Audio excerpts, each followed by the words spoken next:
Poetry in motion, Sunday poetry in motion. Poetry in motion, Sunday poetry in motion. Poetry in motion, Sunday poetry in motion. Poetry in motion, Sunday poetry in motion. Hello again and welcome to Poetry in Motion Sunday. I'm Craig Lewis and you're watching episode 47. And starting with my first poem, this was called Why Didn't You Pick Up the Phone? This mood will pass, assume she fasts, knowing exactly the reason. He's ratty each time he needs feeding, and she's been away for a weekend hen. Takeaways, he'll rate them never again, and a cook in the kitchen he's not. He'd rather her food out the pot. To fend for himself proved a challenge. When pushed to, he's much out of depth. Since cooking's not one of his talents, he ordered the curry, the hottest he's ate. Each mouthful renounced him to sweat, and began to take effect. He poured out the night with his lads, pulled out his phone and called him a cab. Would have been better had he ordered kebab, 'cause better is the devil you know. He tried to bell his girl on the phone to no avail. Ate his fiend, butlins with hair and tails. She resides, to take calls was not on her mind. It's her time, the time is hers. He feels like a guy in the lurch. He woke next day too tired for work.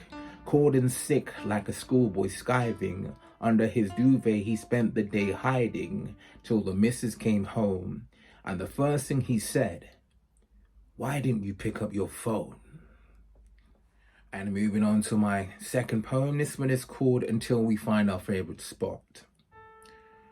Her countenance symboled her welter. Her tyrant has become her helper.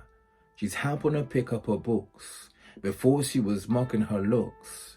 A change of heart can commence. A juvenile paid an offense. Prior to this was a rogue. Refused to do what he was told. Some mature younger than others. In his wallet he pockets his rubbers. Others like to take a gamble. Survive each year blowing out candles. And sometimes we live and we learn. For some the table never turns. Like a saint that never lies. We create what we paint with our eyes. If the mind is convinced there's an arrival of imps, then surely the imp would appear. But to him he was content to fear. For such the mind is at ease. Ripe as apples falling from trees, like autumn leaves. Some daughters take heed from teachings when the grandma tells urban myths. Some pay a promise to read them, a chosen few are adept with such gifts. The pale sky gets kissed by the sun, then kissed by the moon and the stars. When their shift has begun, is Mother Nature parallel to the reality we dwell? Or maybe not, tossing and turning in bed until we find our favorite spot. And moving on to my third and final poem of the day, this one is called Flowers for a Few. Gratitude to the campaigners for each protest on the street. Gratitude to music entertainers who provoked our thoughts via the beat. To the poets that did the same. To those that strive to make a difference without hope for worldly gain, despite the system. And the lengths that it encounters to divide the unity of mankind. And yet request we neither question each behest or look behind. To ancestors that took the times of the war plights that gripped the nation, entwined with a faith so blind, the cups were filled with determination, hoping their braveries were told by the coming generation, though to no avail. Such truths our schools withheld while they served miseducation, predicting people like Jamal will see a penitentiary before a degree or graduation. No surprise, then a noble guise shocks the country with disturbing allegations. They teach us money is power. John had a vision of bowing heads and confessing tongues cometh the hour of the I am. To self-proclaim God till then, futile, like attempts to drain water from a dry land.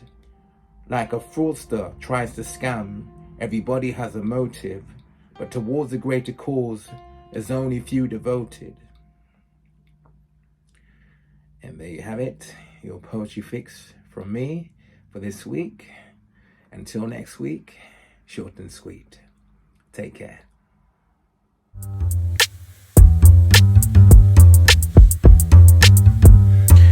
Poetry in motion, Sunday poetry in motion.